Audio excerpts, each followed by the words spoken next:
Hi everyone and welcome back to OkGames. This is the first video of what I hope will become a series.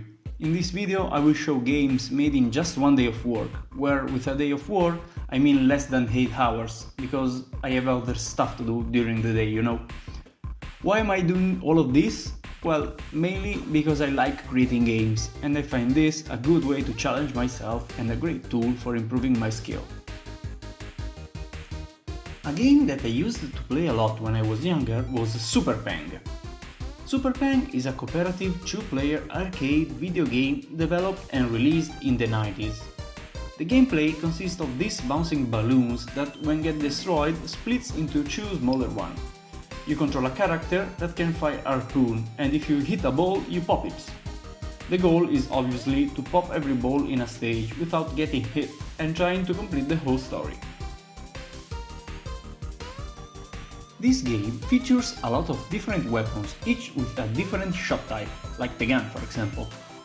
Besides the variety of weapons, there are a lot of bonus, like a barrier or the time freeze that will stop every ball and give you plenty of time to shoot them. I've spent a lot of hours along with a friend in this game, and those are great memories that we still share today. As you may have guessed, what I've tried to recreate is that kind of gameplay. But being it an old game, I've tried to evolve it in the more recent freemium environment.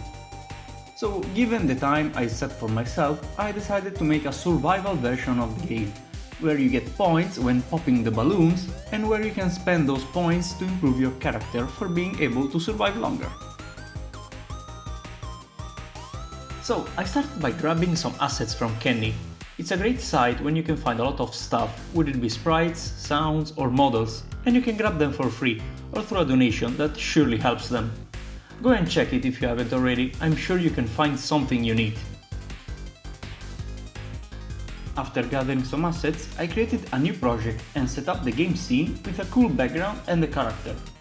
I then made the character able to move and started working on the bouncing balls.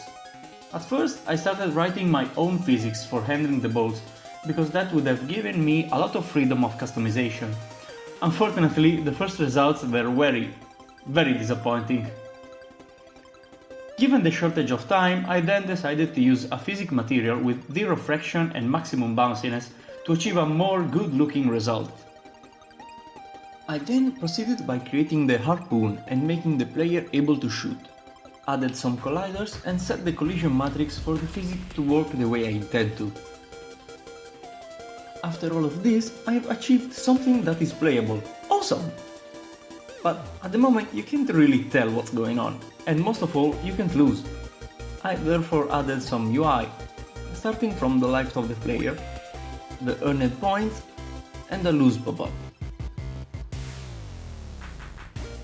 Having added some user interface for the player, I started working on a menu where you are able to spend your points and enter the game. The menu itself is pretty simple, the same background of the game, 2 buttons, one for playing and one that opens the upgrade pop-up, and displayed in the top right the amount of points you have collected.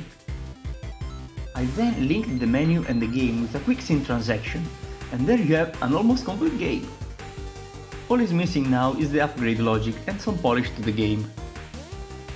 As I'm not really good at polishing a game, like adding sounds or particle effects, I started with the upgrade system.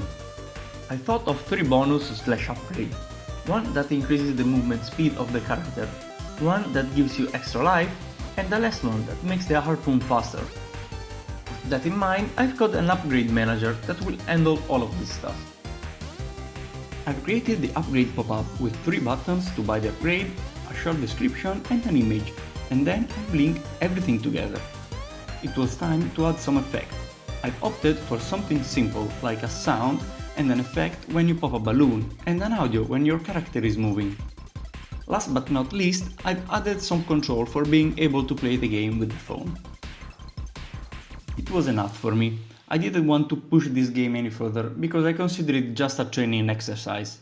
In case of a real game, you could have added different characters, each with a unique weapon, and maybe create the story mode, where you can play different stages with an increasing level of difficulty. You could add other bonus, like the barrier or the time freeze, like in the original game. All of these elements would have made the game more complete. But I don't care. So I built the game for Android and made it playable on itch.io directly in the browser. There is no need to download anything. Go and try the game and see if you can beat my record. I'll leave the link in the description. Thank you so much for watching. If you enjoyed the game or if you like this format, leave a like and let me know in the comments. Subscribe if you haven't already, and see you next time.